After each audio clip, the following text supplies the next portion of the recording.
Salut les gars, bienvenue chez Bio d'Afrique. J'espère que vous allez bien.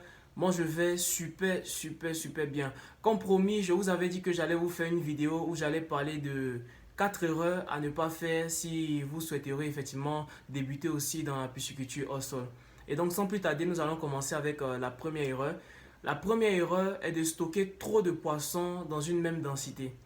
Vous voyez un peu. Moi, par exemple, je suis venu avec 200 alevins de Douala et je les ai stockés dans un bac de 1 m3 de profondeur. Et j'avais pas un second bac pour pouvoir effectuer le calibrage. Vu que d'autres poissons grandissaient plus vite que d'autres, il me fallait faire le calibrage. Et j'avais pas un deuxième bac pour pouvoir en fait faire le calibrage. Et cela m'a causé beaucoup de pets.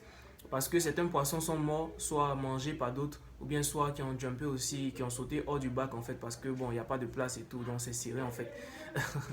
Donc c'est un peu ça, c'est aussi un paramètre à prendre en considération, ne pas stocker trop de poissons à forte densité les gars. Quand vous prenez un bac qui peut contenir 120 kg de poissons, faites le calcul de sorte à pouvoir avoir les alevins qui puissent effectivement grandir dans ce bac et grandir dans ce bac sans souci en fait voilà, de façon abordable plutôt voilà, et ne pas les coincer, ne pas stocker en masse dans le bac en fait voilà. La deuxième erreur est celle de ne pas avoir vérifié la quantité et la qualité suffisante d'eau. Voilà, parce que ici où je suis dans une cité et je ne peux pas en fait garantir le fait d'avoir l'eau en quantité ou à chaque fois que je le veux en fait. Voilà.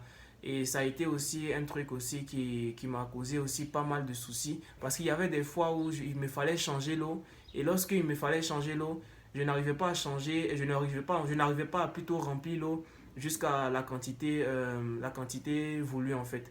Donc l'eau se remplissait par exemple à moitié et j'étais obligé d'attendre le lendemain maintenant pour pouvoir en fait compléter ce que j'avais rempli hier soir. Donc c'était aussi un souci. Avant de commencer, il faut vraiment vérifier que vous avez de l'eau en quantité aussi en qualité aussi.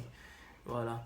Ma troisième erreur a été de ne pas bien nourrir en fait, bien nourrir.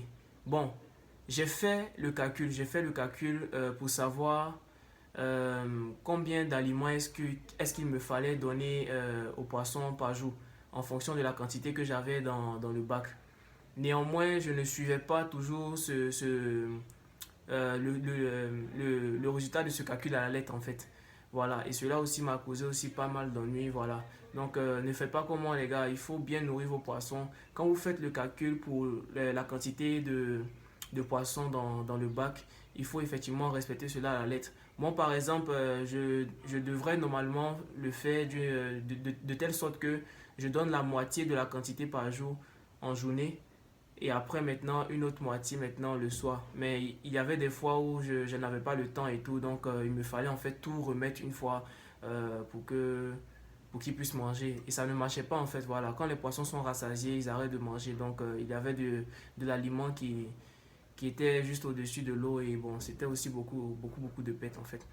La quatrième erreur que vous ne devriez pas faire, c'est le fait de ne pas effectuer une formation au préalable avant de vous lancer dans la pisciculture en fait. Il faut que vous effectuez une formation au préalable avant de vous lancer dans la pisciculture les gars. C'est très important. Il ne faut pas en fait vous lancer dans quelque chose que vous ne connaissez vraiment rien à ça.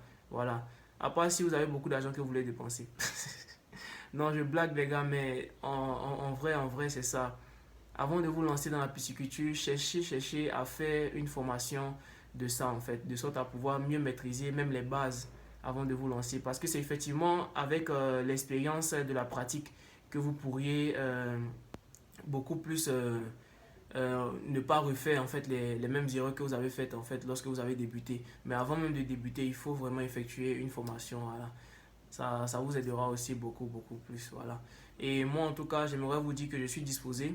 Si certains d'entre vous ont des questions ou bien voudraient aussi savoir telle chose ou bien voudraient savoir où est-ce qu'ils puissent effectuer une formation en pisciculture, je peux vous fournir des informations de sorte à ce que vous puissiez effectivement suivre votre formation en pisciculture en de bonne forme avec une entreprise qui sera vraiment à la hauteur en fait. Voilà. Donc je vous dis merci d'avoir suivi cette vidéo et likez si vous avez des questions, vous pouvez les poser en commentaire et bon, on essaiera de répondre. Merci beaucoup.